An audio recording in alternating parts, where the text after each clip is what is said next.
Anti-flexing, begini bedanya kelas Sela Saukia dan Bos Wardah Nurhayati Subakat. Industri skincare lokal kembali diterpa polemik panas. Setelah perseteruan yang melibatkan Dr. Richard Lee beberapa waktu lalu, kini giliran Sela Saukia dan Doktiv yang menjadi pusat perhatian. Perseteruan ini memunculkan beragam reaksi di kalangan netizen yang turut menyoroti etika bisnis, gaya hidup, hingga dampaknya terhadap citra industri skincare lokal. Doktiv, yang dikenal luas sebagai pakar skincare dan sering memberikan ulasan mendalam tentang produk-produk lokal, termasuk milik Sela Saukia, memantik kontroversi dengan reviewnya.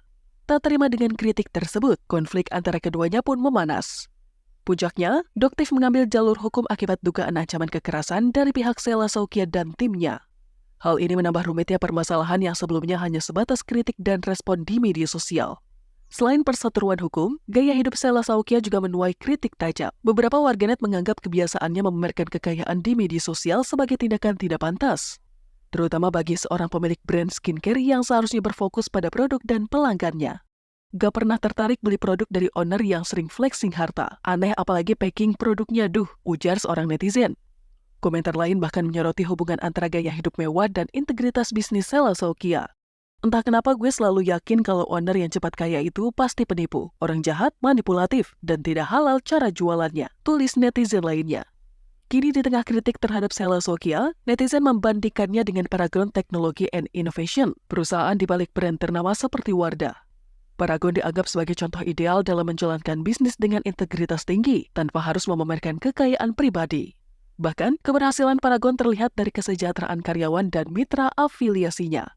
Tidak hanya itu, Paragon juga dikenal aktif dalam kegiatan sosial, termasuk pembayaran zakat mal yang mencapai ratusan juta rupiah setiap bulan.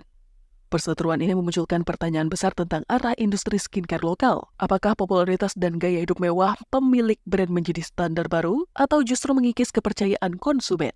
Namun di sisi lain, konsumen semakin kritis terhadap kredibilitas produk dan pemiliknya. Di sisi lain, brand-brand yang mengutamakan nilai dan keberlanjutan terus menunjukkan bahwa kesuksesan tidak harus datang dengan kontroversi.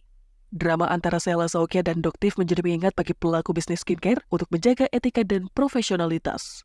Sementara itu, konsumen juga diharapkan lebih selektif dalam memilih produk, tidak hanya berdasarkan tren dan popularitas, tetapi juga nilai-nilai yang diusung brand tersebut. Industri skincare lokal masih memiliki peluang besar untuk berkembang, namun menjaga kepercayaan konsumen harus menjadi prioritas utama di tengah derasnya persaingan dan sorotan publik.